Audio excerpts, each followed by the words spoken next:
What's up, YouTubes? Polly and Poppy and I here. There she is, right over there, by her little food bowl. We have gotten the studio moved, as well as some big items. They are on their way to the next state where we'll be assembling our new studio. So we finally getting some stuff out this house. So today is going to be a talking video, and most likely rated PG comparably to our mostly rated R content.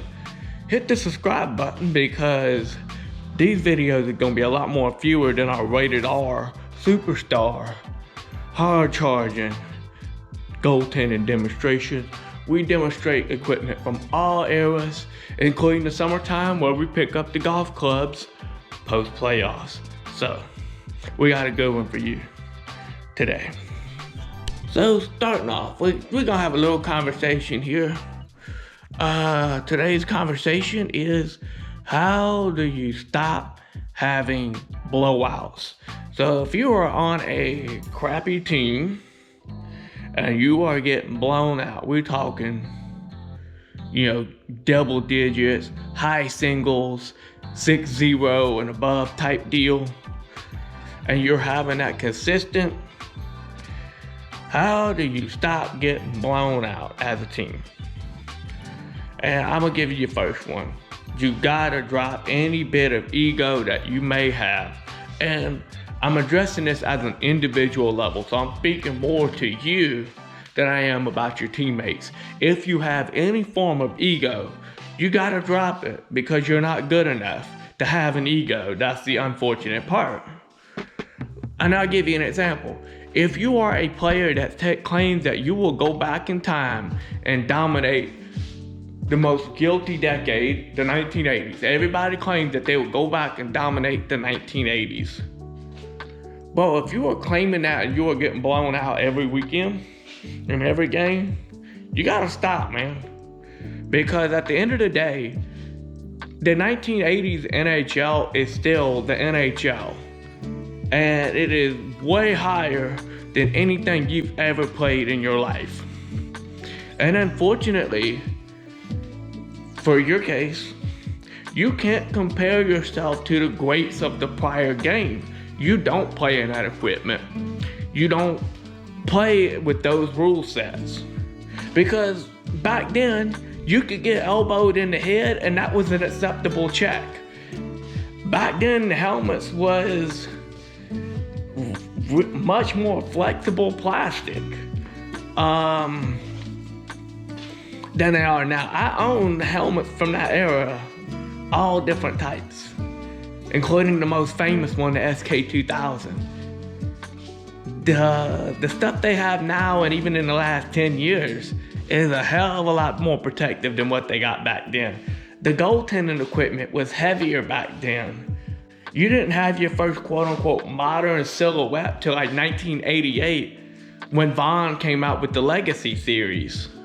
So you gotta drop any bit of ego you have, if you have an ego, to get past the hurdle of getting blown out every game. Step 2, you gotta have an initiative to practice. You gotta motivate yourself to put in the work. In this day and age, there is no excuse to not be training. Zero. And the truth is, to be a high caliber player, you need to be able to skate on any surface with just by any setup and still dominate. Okay?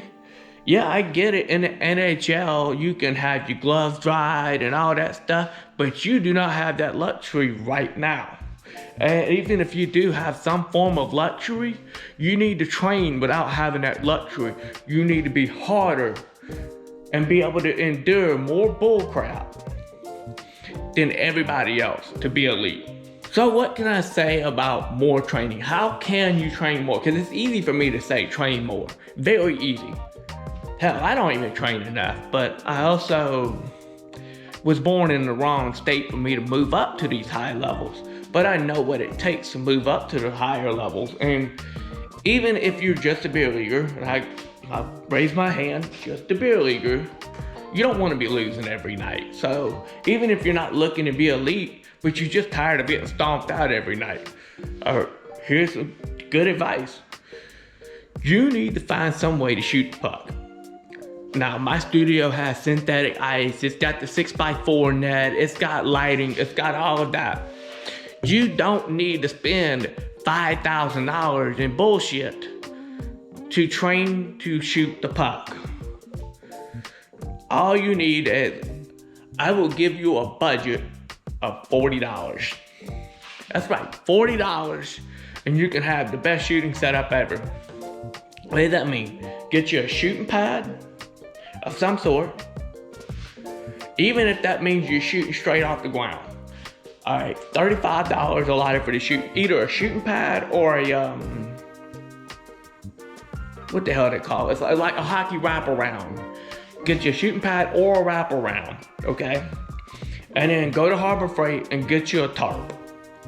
And put that tarp on the back fence, put that tarp hanging in the garage, put it in your dang bedroom, I don't care. Get something to launch the puck at.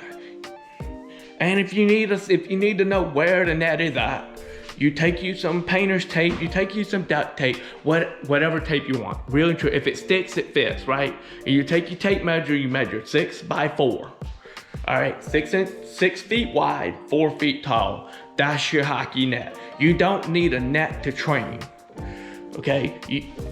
And really true, it's the same fundamentals no matter what surface you fire it on.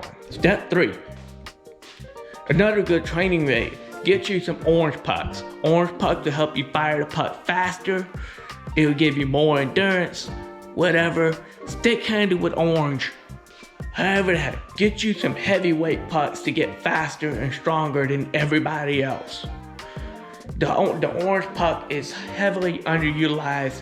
I have a video that I put out about orange puck training. You can take the orange pucks, you can use them for fighting dumbbells, you can use them for puck handling, you can use them to get a harder shot, but orange pucks is a fantastic way of training, and you combine that with your shooting setup, with your shooting pad or your wraparound and your tarp or whatever the heck you can afford to put up. But you should be shooting pucks almost every day if you want to break past the losing streak. Skating. Skate. If you are serious about getting better, you need 2 pairs of skates. You need your ice skates, you need a pair of rollerblades. Both of them follow the same fundamentals. Stopping's a little different on rollerblades, but outside of that, it's the same fundamental, it's the same muscle groups. Go skating, and hell, you can stick handle in both and get good at both, okay? You don't rely on public skates and practice and games to get good. Utilize your environment. Go to the skate park. Any way you can strap on your skates and get moving. My next suggestion to stopping blowouts on the individual level is hold yourself to a higher standard. Okay, and what I mean by that, and this is more addressed to defensemen.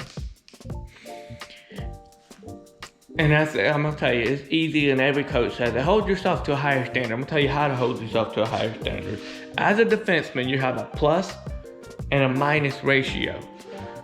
Okay, that is a statistic that tells you if you're on the ice when there's a goal against, and if you're on the ice when there's a goal that counts for y'all. Here's a tighter standard.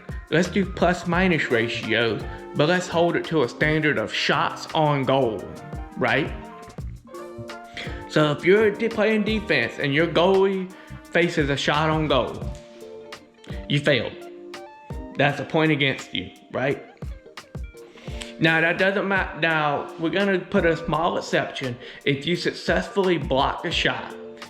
And what do I mean by a successful block shot? Because it's easy to say, oh, it hit me in the shin pad, that blocked the shot.